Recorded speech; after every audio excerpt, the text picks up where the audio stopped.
Hey, it's Vinny.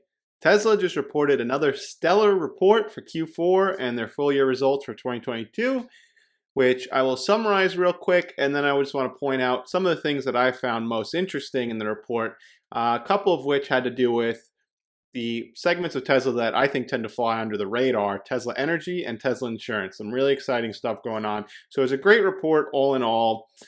My favorite quote from the report was Elon Musk saying, when asked about competition, right now, I don't think you can see second place with a telescope. But it was another excellent report in a year where the entire auto market, as far as the traditional automakers, declined in their sales.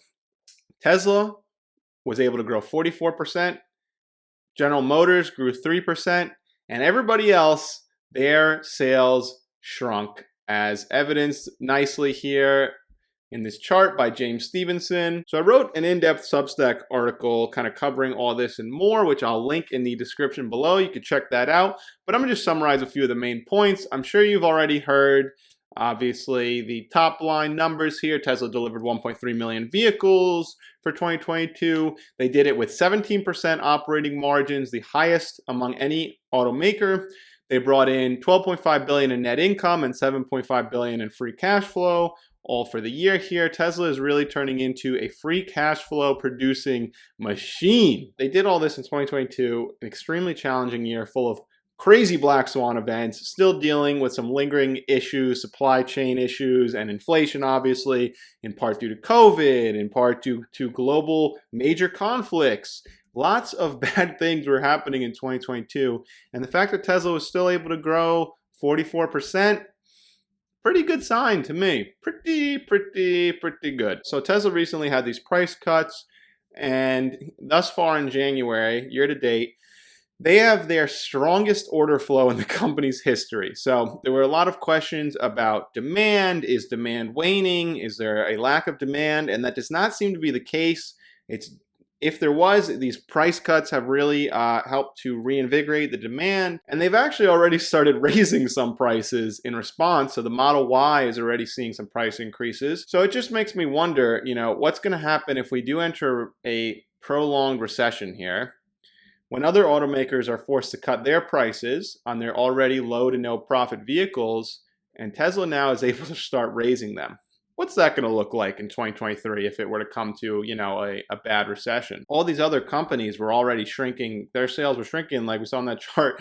2022, they were already down. So if things get worse, it's not looking good for them. But Tesla, I think, is the best capitalized of everyone in the auto industry to really come out of this on top. And in addition to all those problems I mentioned, in 2022, Tesla was also simultaneously ramping two gigafactories, Berlin and Austin, that Elon has referred to as money-burning furnaces.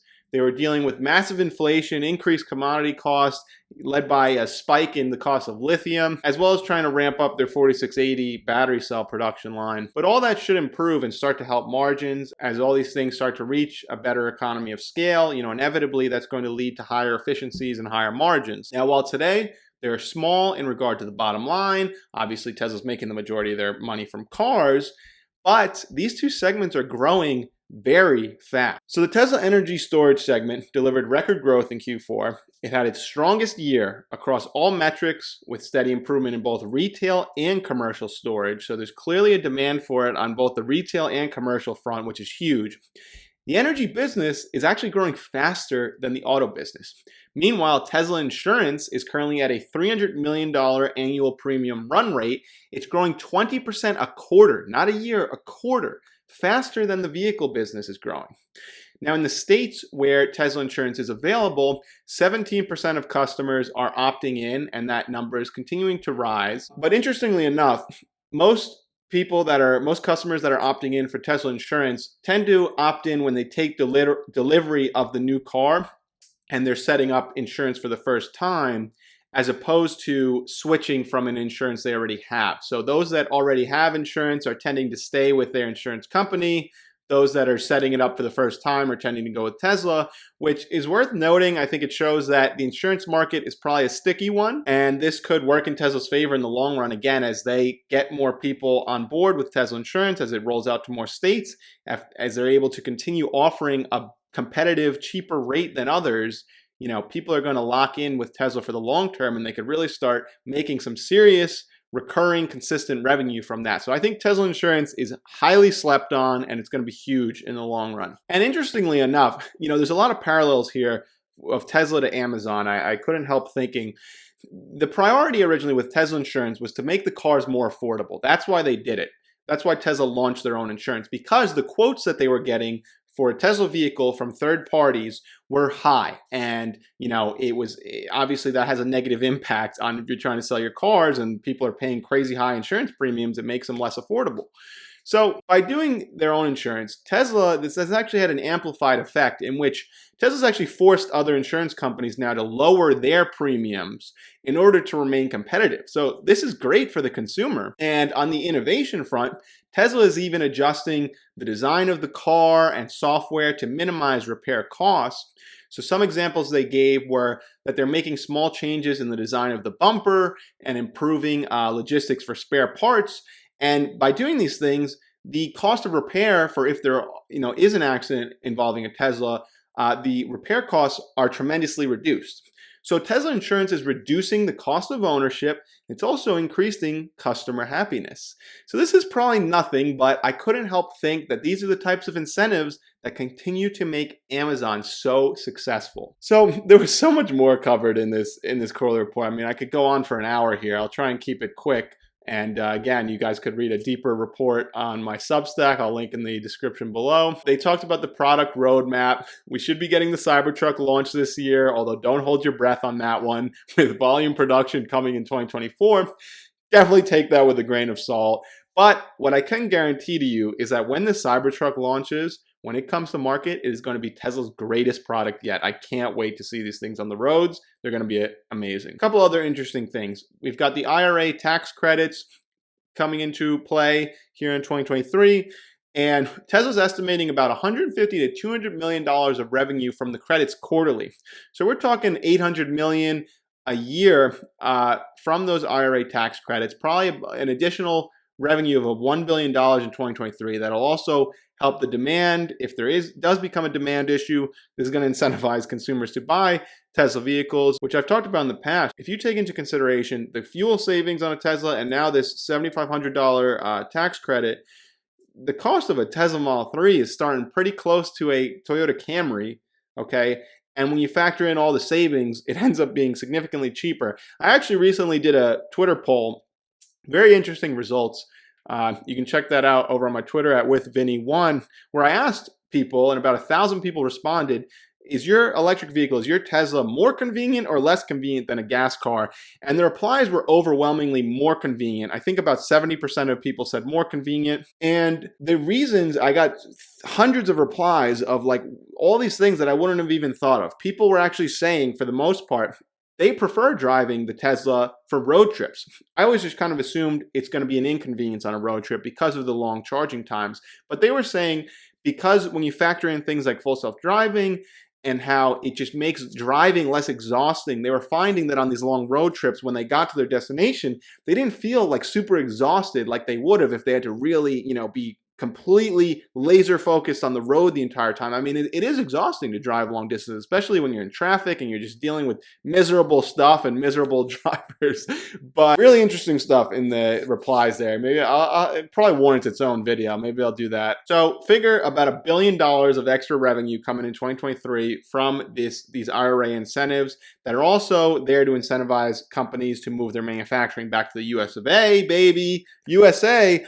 Which Tesla, that's what they were already doing. So they really, I think, are going to capitalize quite a bit. They have a lot to gain from these new IRA tax credits and incentives. So Tesla believes they'll maintain greater than 20% auto gross margins and an average sale price on their vehicles of more than $47,000. And they're aiming to produce 1.8 to 2 million EVs in 2023, God willing, if all goes well. And that would give them around that 50% growth rate that they're targeting. Really interesting. Obviously their auto gross margins have been a little higher. They've been around 28% with the cost reductions. That's going to go down, but that's the beauty of it, is that they have the pricing power to do that. They don't need to make 28% auto gross margins. They can do just fine making 20% auto gross margins. And they're really, I think, trying to find the sweet spot. And I think they're finding success of, producing as many cars as they can, selling as many cars as they can, which is the ultimate goal, to transition the world to sustainable energy, and prioritizing that over profit margins, but still making a very healthy margin that will continue to fund all of these future endeavors that are coming.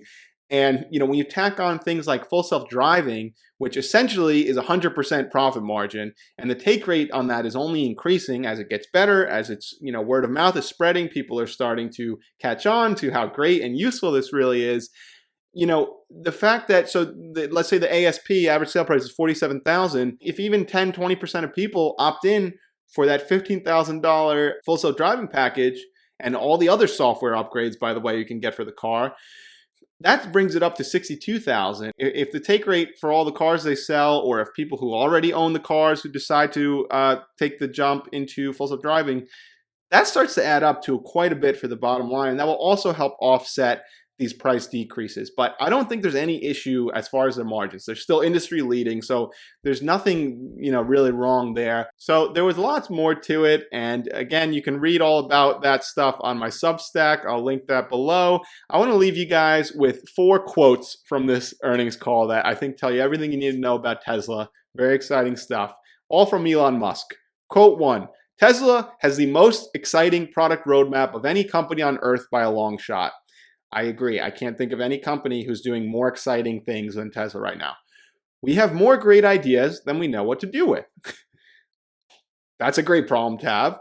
Long term, I am convinced that Tesla will be the most valuable company on earth. Okay, he said this multiple times now. And finally, my favorite, my personal favorite, I already mentioned it earlier, I couldn't wait. When asked about competition, Elon said, "Right now, I don't think you can see second place with a telescope." What more do you need to know about this company? If you enjoyed the video, don't forget to like and subscribe. This is Vinny from the Investment Club, and I'll see you next time. Don't forget to check out my Substack in the description below, and follow me on Twitter if you would like, @WithVinny1.